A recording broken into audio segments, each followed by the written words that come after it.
Company అనేది artificial person. Company తనకు తనుగా క్యాపిటల్ని generate చేసుకోలేదు. కాబట్టి కంపెనీ ఏం చేస్తుందంటే తనకు కావాల్సిన క్యాపిటల్ని పబ్లిక్లోకి ఇష్యూ చేస్తుంది.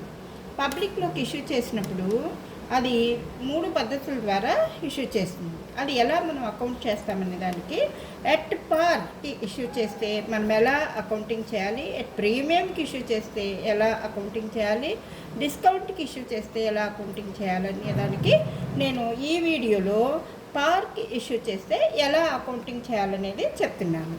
ఇప్పుడు మనకు షేర్ క్యాపిటల్ అప్లికేషన్ మనీ అనేది షేర్ క్యాపిటల్ మనం షేర్ అమౌంట్ మొత్తాన్ని కనుక రిసీవ్ చేసుకున్నట్లయితే మనకు ఎంట్రీ ఏమొస్తుందంటే bank account debtor to share application అని వస్తుంది. Bank account debtor to share application అని వస్తుంది.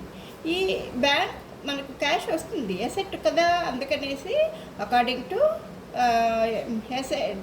Asset debit, share application money అనేది క్రెడిట్ చేస్తాం.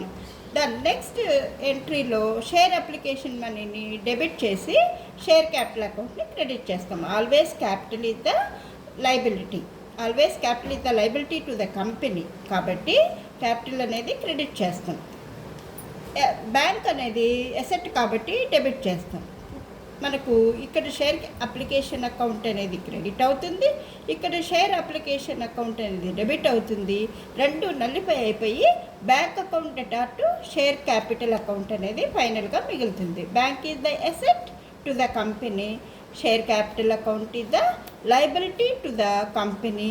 It shown in the liability side of the balance sheet of the company, it shown in the asset side of the balance sheet of the company. ఇది ఎప్పుడు మనం మొత్తం అమౌంట్ని అప్లికేషన్తోనే కనుక company receive చేసుకున్నట్లయితే ఇలా ఎంట్రీ రాస్తాము. ఒకవేళ అప్లికేషన్ మనీని ఇన్స్టాల్మెంట్లో రిసీవ్ చేసుకున్నట్లయితే first bank account debtor to share application account అనేది వస్తుంది.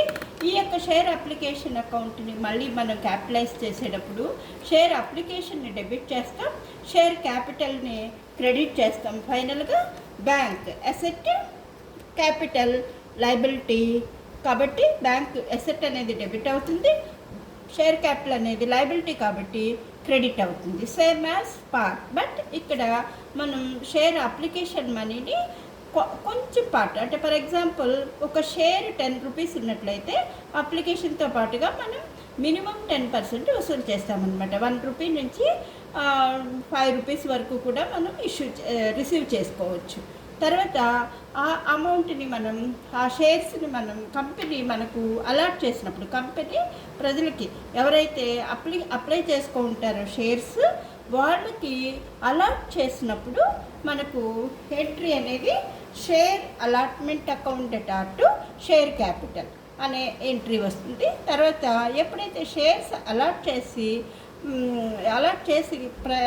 ఆ యొక్క అప్లైడ్ పర్సన్ అంటే షేర్ అప్లికేషన్స్ ఎవరైతే పంపించినారో ఆ పర్సన్కి అలాట్ చేసినప్పుడు ఆ వ్యక్తి మనకు కంపెనీకి మనీ పే చేస్తాడు. కాబట్టి bank account cash is coming to the company. కాబట్టి bank account debtor to share allotment account credit. So ఇక్కడ మనకు ఫస్ట్ మనం క్యాపిటల్ని క్రెడిట్ చేస్తామన్నమాట. షేర్ క్యాపిటల్ అనేది అలాట్మెంట్ మనీలో వచ్చేది ఫస్ట్ షేర్ క్యాపిటల్కి కన్వర్ట్ చేసి దెన్ మనం అకౌంట్ బ్యాంక్ అనేది రిసీవ్ చేస్తున్నాం అన్నమాట.